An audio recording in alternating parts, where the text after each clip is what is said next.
Welcome back, everyone. So this is just going to be a very short video, and I'm going to give you guys 2 easy steps how to bring back Britain, how to fix Britain.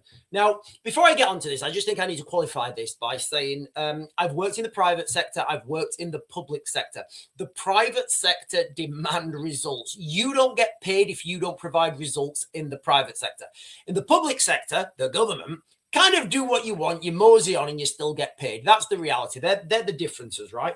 Now, also, before I get into this video, what I'm going to say is I was standing as a candidate for reform at the last election. I resigned because of pretty much the same reasons what Rupert. Well, do you know what? I resigned, right? I'm not gonna throw dirt on anyone. I resigned from reform, and I think it was the right thing to do. Now, these are policies that I tried pitching to reform, but they didn't want to hear. They didn't care. They were too blasé about other things. I was also telling them that it's looking like Britain is moving towards a global conflict on an industrial scale in Ukraine. However, they didn't want to listen to that either. So, 2 systems, two things that would fix Britain, and they're relatively easy to do. The first thing is voting, right? If you don't pay tax, you shouldn't be allowed to vote. That's it, plain and simple. If you don't pay tax, you shouldn't be allowed to vote. Now, let's put this into a different context, right? Let's put this into the context that you're in a pub, right? You're in a pub, and you're there with your 2 mates, right? Your 2 mates are not working, and you've got some money, right? And you are paying for everyone's beers. And the barman says, right, that beer's run out now. I'm going to go down and change the barrel, but I don't have any, I only have a choice of 2 beers, right? Who should choose what beer goes on? Should that be put to a vote where everybody's vote's equal? And the 2 guys who don't have any money, who are not paying for their beer, they're getting it for free. Should they choose what beer they have? No, of course not. The guys who are paying, they should choose, right? They should choose. So that's the first thing we can do. Can you imagine that scenario? I mean, I think that's where we are at the moment. You've got all the people who are paying for stuff and the people who are not paying for stuff because they're block voting, and these 2 guys saying, well, you know what, we don't like that, but our vote is just as important. No, it's absurd. You can quite easily stop people from voting. You vote with your taxpayer reference number, or, everybody, if you pay tax, you get, a unique taxpayer reference number or whatever it is, so everybody, it's very easy to do, right? So that's the first thing. The second thing is pay, right? Absolutely pay. In what world, in what organization do you get a job, right? Because ultimately politicians work for us. I think they forget that, but politicians work for us. In what world and what concept of reality do you get a job, and for the first 4 years of that job, you don't have to pay, you don't have to do anything? Like, literally, that is the political system at the moment. You get elected and you don't have to do anything for 4 years. Does that sound normal? Does that sound like, does that just sound insane? Of course it is. It's ridiculous. So the system that we have at the moment, we have an election every 4 years, and then we elect people who gaslight us into saying they're going to do X, Y, and Z, and they don't do anything for 4 years. And they say, well, do you know what? I only joined this for a laugh. I'm going to take my money. I'm going to go. I've literally done nothing. The political system as it is right now, you can get elected. I bet there are some politicians that do this. You can get elected and then go on holiday for the next 4 years and do absolutely nothing. That's the system that we have. And that system doesn't sound right, does it, guys? Can you imagine going for a job interview and they're saying, right, I've got my job now. Right, I'll see you in 4 years. It's absurd. It's ridiculous. So The second thing we need to do is we need to change the way politicians are being paid. And yes, that means paying them, giving them the potential to earn more. So what I mean by that is, this would obviously have to be worked out. And I've said this a few times, and I did try and pitch this to Reform when I was, as a candidate for them. They didn't want to hear, they didn't want to listen, they want to do their own thing. So let's just say Doncaster, for example, because I think there's rumours in the media that Jeremy Clarkson may be standing up for Doncaster. I don't know. They're the rumours. Anyway, whether that happens or not is irrelevant. Can you imagine? Now, you get elected for Doncaster and you stand on your election and you say, right, if you elect me, I will scrap all solar panels coming to the countryside.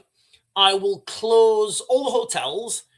There will be a new bus station and a new train station, and everybody over 65, you guys get a free bus pass, free travel card within the region or whatever. It doesn't really matter.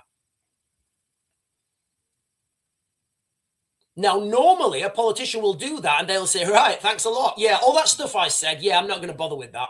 Yeah, get them solar panels up. That's what's happening, right? That is the system we've got right now, but it doesn't have to be that way. The simplest way to make people work is to pay them or not pay them, right? So if you don't work, you don't get paid. If you work, you get paid.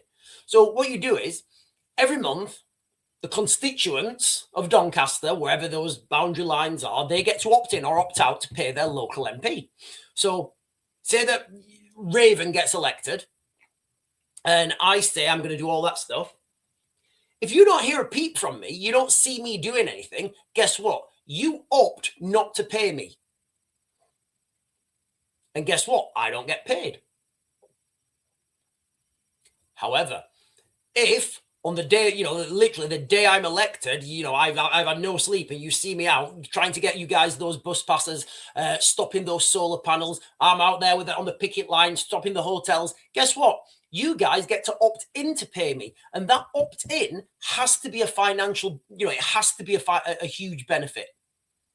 Because then that will give that will give MPs the ability then to earn more money. And but Sean, they get 100 grand a year. I don't get 100. Guys, 100 grand a year is peanuts. It is absolutely peanuts in the grand scheme of things. And this is not going to cost anyone any more money. You already pay your council tax, right? So all you do is you get to opt in to pay like maybe 30 pence or what. Everybody would have to work it out, differently because some places have got more people than others. So then guess what happens? Now, when these politicians get offered bribes or, donations to do or do not something or do not do something, then they think, right, okay, if I take that donation of, 50, 100 grand or whatever, and my constituents find out, they're not going to pay me. And it's not worth me risking that. But the way the system's set up at the moment, they can do whatever they want and you have to pay them. It doesn't make sense, ladies and gentlemen. The way we pay our politicians is ridiculous. It leaves them wide open to bribes. It leaves them vulnerable to corruption. In fact, if anything, it encourages corruption, right? If you get your job right, if somebody tells you your job is guaranteed for the next 4 years, and somebody comes and offers you a bribe, you're absolutely going to take that, right? You are absolutely going to take that. You're going to take that bribe, 50 grand here, 50 grand there. Maybe it's just a little, maybe it's just a little side, a little retainer, a little 2 grand a month retainer, 500 quid a month retainer. You do that to enough companies, you start to make a lot of money. There's nothing you can do about that because the people have to pay. I don't feel that I should pay for a service if I'm not getting that service. I don't feel I should have to pay for that service if I'm not getting that service. I gave this example earlier. Imagine if, right, you want a garage building on your house, right? You want or whatever on your driveway. The end of your driveway, you want a garage because you're sick of your car, whatever. So you say, right, Builders, send me your proposals, right? And, you know, you get 3 builders, you know, I don't know, a conservative one, a liberal one, and somebody who wants to reform building. And they all give you the proposals. And you say, oh, right, yeah, right, well, I choose that one. You know, you choose your builder of choice, right? Your builder of choice comes in and, yep, okay, I'm going to build you that garage, right? Got it. Yeah, we're going to have, you know, it's going to be fantastic. We're going to have the drainage going into like one of those water containers for, you know, for watering the plants. And, you know, it's going to be fantastic. With electric doors and, you know, we're going to have lights in there. We're going to have all sorts. Do you want running water? Yeah, we're going to have a little kitchenette at the back. I'll sort it all out for you. You're like, right, okay, well, I'm gonna go on holiday, right? When I, 2 weeks, I'll come back and it'll be done. Yep, good. You go away on holiday, you come back, and he's built a swimming pool, and you're like, mate, I didn't ask for a swimming pool. You did. You told me you were going to build me a garage, right? Yeah, but I thought you wanted a swimming pool. You need a swimming pool. Yeah, but like I'm paying my taxes, right? I'm paying your wage. I'm paying for all this. Like, I wanted a garage. I don't even, like, it's the UK. We don't even have swimming pools in the UK. Well, you've got to pay me. You, not in your right mind, not in anyone's right mind would they pay that builder, right? On his contract, you know, on his social contract, it says, yeah, I'm going to give you a garage. I'm going to give you a garage with this and that and that. And then you come, you've got a swimming pool. You're not going to pay him, right? You are not going to pay him. So why are we paying our politicians and our leaders and the people who are supposed to be in charge? Why are we paying them to do nothing? Literally, why are we paying them to do whatever they feel like? Anyway, listen, guys, this was just a short live stream because it didn't really fit into what I'm going to talk about later. So I just wanted to jump on and do a short live stream on how to fix Britain, 2 easy steps. And it starts with pay. You know, we shouldn't be paying people if they're not doing the job, right? And the other one is tax and votes. If you don't pay tax, you shouldn't have a say on, like, you shouldn't be able to have a say.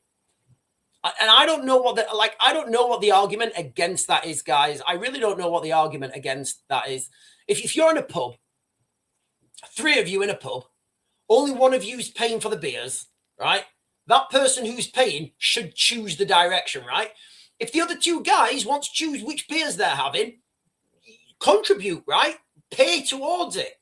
It shouldn't be the case. If you're not paying tax, guys, you shouldn't be able to vote. Anyway, ladies and gentlemen, you fine, fantastic people. I'm going to close this down now. Like I said, this was just going to be a really short video, really quick video, guys. So I am going to close it down. I'll be back on shortly, and we're going to be talking about all the craziness from the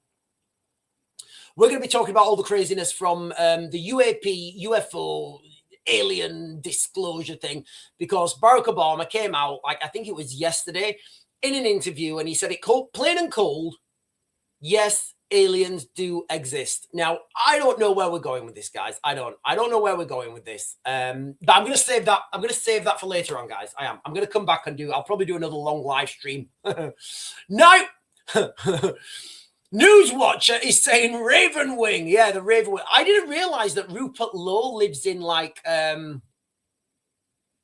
so Rupert Lowe lives on, his farm's called, like, Ravenscroft Farm, Raven something farm. I don't know what it's called. Anyway, guys, listen, I am going to close this down. I keep saying that. I'm going to close this down. I'm going to go to the supermarket. I'm going to get a little bit of shopping. I'm going to come back and we are going to be talking about aliens. But until then, I bid you good morning again. And if you're on, make sure you like, comment, subscribe, hit the bell notifications down below.